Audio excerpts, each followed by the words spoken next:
Eu sou fascinado pelo estudo das profecias bíblicas. Elas realmente me encantam. Por isso eu fico muito empolgado quando vejo o tema Apocalipse estampando várias manchetes. É porque, nesses temas, eu vejo uma oportunidade de testemunhar aquilo que eu acredito com relação ao fim dos tempos. Aliás, uma pesquisa recente feita pela Lifeway, uma organização não denominacional dos Estados Unidos, revelou que a maioria dos evangélicos gostariam que o seu pastor pregasse mais sobre o Apocalipse e o fim do mundo. E eles estão sentindo falta desses temas. Isso, na verdade, é um bom puxão de orelha naqueles pregadores que vivem falando de autoajuda, esquecendo-se das verdades essenciais da fé. É aí que entra o estudo do Apocalipse. Um livro que, se estudado a fundo, trará um grande reavivamento espiritual para a sua igreja. Deixe-me explicar para você o que significa essa estranha palavra, Apocalipse. É fácil, você vai ver. Em grego, a palavra calipto significa sombra, ok? Sombra. A palavra eu significa bom. Portanto, eucalipto quer dizer boa sombra. Fácil, não é mesmo? Agora, o prefixo apó é uma preposição que pode significar para fora de, para longe de, retirado de. Por exemplo, apóstolo, aquele que é enviado para pregar fora, para pregar longe. Apostasia, aquele que sai do meio do povo de Deus, e assim por diante. Portanto, quando eu junto a palavra apó, para fora de, com calipto, sombra, você encontra o termo apocalipto ou apocalipse, isto é, para fora da sombra, para longe da sombra. Ora, o que está longe ou fora da sombra está às claras, está revelado. Por isso que Apocalipse significa revelação. Legal, não é mesmo? Ele é a revelação de Jesus Cristo, que Deus lhe deu para mostrar aos seus servos aquelas coisas que em breve deveriam começar a acontecer. Mas o fato de ser uma revelação de Deus não impede que haja entre os cristãos sinceros diferenças de opinião a respeito desse livro e, por isso, eu queria começar citando uma frase de Santo Agostinho que, para mim, é texto de cabeceira. Santo Agostinho dizia que, no que é essencial, devemos ter unidade. No que não é essencial, podemos ter diversidade ou liberdade. Mas, em tudo, é obrigatório que tenhamos caridade ou amor, especialmente por aquele que pensa diferente de mim. É por isso que, com muito respeito, eu creio que vou chocar alguns irmãos evangélicos que seguem as minhas redes sociais. Então, você está preparado para o choque? Pois bem, lá vai. Eu não creio no arrebatamento da igreja. Pronto. Mas como? Será que o Rodrigo Silva perdeu a sua fé? Não é nada disso. E talvez você se surpreenda em saber que eu não estou sozinho nisto. Uma pesquisa feita pelo Pew Forum sobre religião e vida pública entrevistou 2.200 líderes evangélicos de 190 diferentes países e descobriu que 32% deles também não acreditam que haverá um arrebatamento secreto da igreja no fim dos tempos. Quando a pesquisa muito semelhante foi feita com teólogos, desta vez norte-americanos, o número daqueles que negavam ou nutriam sérias dúvidas sobre o arrebatamento era da ordem de 60%. Apenas para situar aqueles que talvez não saibam do que eu estou falando, é que uma grande parte dos cristãos evangélicos de hoje, especialmente pentecostais e neopentecostais, acredita que a segunda vinda de Cristo terá duas fases.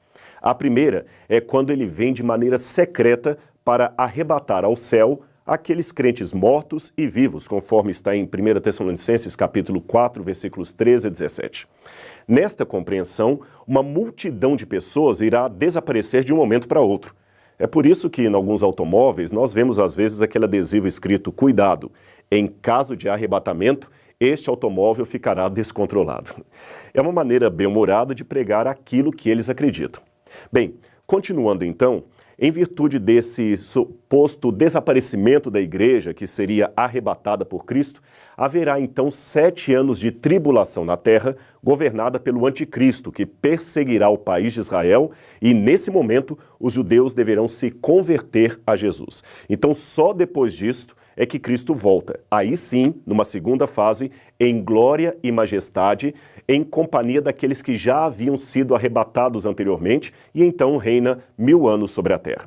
É mais ou menos isto que ensina o dispensacionalismo ou a doutrina do arrebatamento secreto. No entanto, talvez poucos saibam, mas apesar do fascínio que essa visão traz sobre muitos crentes, esta não é uma doutrina claramente encontrada na Bíblia Sagrada. E mesmo que você diga não, está assim na Bíblia, deverá admitir que desde que o apóstolo João escreveu o Apocalipse até o ano de 1830, ninguém jamais falou dela. Ou seja, tivemos 1800 anos de cristianismo sem que ninguém sequer ouvisse falar do tal arrebatamento secreto. Quem primeiro pregou isto foi John Nelson Darby, um pregador anglo-irlandês. E sabe onde ele se inspirou? Nos escritos de um jesuíta espanhol chamado Francisco Ribeira, que projetou a profecia do anticristo para um longínquo futuro a fim de combater a doutrina ou o entendimento protestante da época, que via o Apocalipse 13 como se cumprindo no poder papal da Europa. Isto é uma questão de história, eu não estou inventando, você pode checar as fontes. Os grandes reformadores, aqueles como Lutero, Calvino, Zwinglio, os irmãos Morávios, Wesley, nenhum deles acreditava no arrebatamento secreto da igreja. Pelo contrário, todos falavam apenas de uma única e clara volta de Jesus, que acontecerá em apenas um estágio e será visível e gloriosa em todo o mundo, e não num arrebatamento pré-tribulacionista.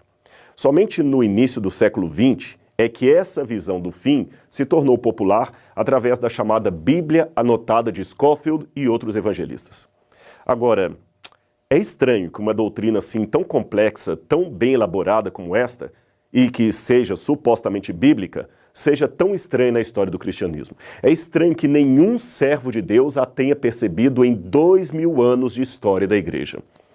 Uma vez um pastor evangélico muito consagrado a Deus, a quem eu respeito muito, me disse: mas Rodrigo, Deus tem de tirar o seu povo da terra antes que venha a grande tribulação. Veja, a história sagrada ensina que em todos os tempos, era ele argumentando, em todos os tempos de juízos divinos sobre as civilizações, Deus sempre livrou seus fiéis. Livrou Noé do dilúvio, livrou a Ló da destruição de Sodoma, livrou a Israel das 10 pragas que atribularam o Egito e prometeu livrar a sua igreja na hora daquela tentação que há de vir sobre toda a terra. Ele então citou Apocalipse capítulo 3, verso 10, que diz: eu te guardarei na hora da provação. Mas espere um pouco. Eu falei para ele então: pastor, guardar é proteger, não é retirar de um lugar para o outro. Em nenhum desses textos que você citou, Deus arrebatou o seu povo para não sofrer o juízo. Pelo contrário, ele os protegeu, mas não os tirou. Jesus mesmo orou ao Pai: não peço que os tires do mundo, mas que os livres do mal. Veja, Noé estava protegido dentro da arca, mas permaneceu em meio ao dilúvio.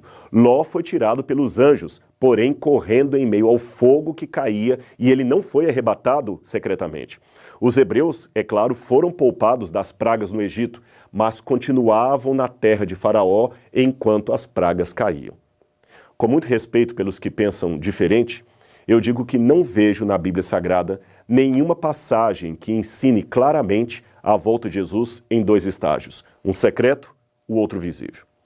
Mas eu sei que alguém ainda dirá: Rodrigo, Paulo deixou bem claro em Tessalonicenses que nós seremos arrebatados para encontrar com o Senhor nas nuvens, e ser arrebatado é ser tomado de modo súbito, sem que ninguém veja. Ora, confira o dicionário e você vai ver que arrebatado não tem nenhuma conotação de ato secreto, nem em português, nem no grego, que era a língua original do Novo Testamento. Tanto é que a palavra harpazo, ou arrebatar, pode ser traduzida por roubar em Mateus 12, 29. E veja que ela claramente tem o sentido de algo visível, pois Jesus diz nessa passagem que ninguém consegue roubar ou arrebatar a casa do valente a menos que o amarre. Ora, se fosse algo secreto, o valente nem perceberia. Eu sei que o valente nesse texto da Bíblia representa o inimigo de Deus. E como ser espiritual, ele tem que ser amarrado para que a igreja seja salva ou arrebatada. Mas isto não invalida o argumento etimológico de que a palavra original não tem o sentido claro de ação oculta, secreta. Aliás, se você prestar atenção, todos os textos normalmente lidos como referentes ao arrebatamento secreto da igreja possuem em seu contexto um quadro maior de vinda inesperada, porém gloriosa, e visível em todo o mundo, até pelos ímpios. É claro que, pelo tempo, Eu não tenho como analisar passagem por passagem, mas eu cito apenas uma delas, que está em Mateus capítulo 24, versos 40 e 41. Ali diz: 2 estarão no campo, um será tomado e deixado o outro. 2 estarão no moinho, uma será tomada e deixada a outra. Será isto um arrebatamento secreto? Creio que não, por 2 motivos. Primeiro, esta passagem segue depois dos versos 30 e 31, que falam da visibilidade mundial da volta de Cristo. Portanto, é depois da vinda gloriosa que esses textos têm lugar. Em segundo lugar, a comparação que Jesus faz imediatamente antes é com o dilúvio. Esse é um dado importante para você entender essa passagem. Você pode ver na sua Bíblia. Ele fala: assim como foi nos dias de Noé, assim será a vinda do Filho do Homem. Nos dias de Noé, os homens não perceberam até que veio o dilúvio e os levou a todos. Note, os que foram levados pelo dilúvio são aqueles que se perderam. Aí ele arremata: do mesmo modo em minha vinda. Um será tomado e o outro deixado. Ou seja, um será levado, como os antigos foram levados pelo dilúvio, e o outro será poupado, como poupada foi a família de Noé. Logo, a análise textual nos indica que os que são deixados são os que se salvam, e os que são levados são os que se perdem. Veja com calma na sua Bíblia e você verá que é isto mesmo. Agora, a despeito de qualquer discordância interpretativa ou teológica, uma coisa eu posso dizer com muita convicção. Independente da religião que você professa, ou até mesmo da ausência dela, pois muitos preferem não seguir religião alguma, eu espero que você concorde comigo pelo menos nisto. Jesus ama a mim e a você. E se formos fiéis a Ele, Ele voltará para nos levar ao reino que Ele mesmo prometeu. A sua promessa não falha, e o Apocalipse é a certeza que nós dois temos disso.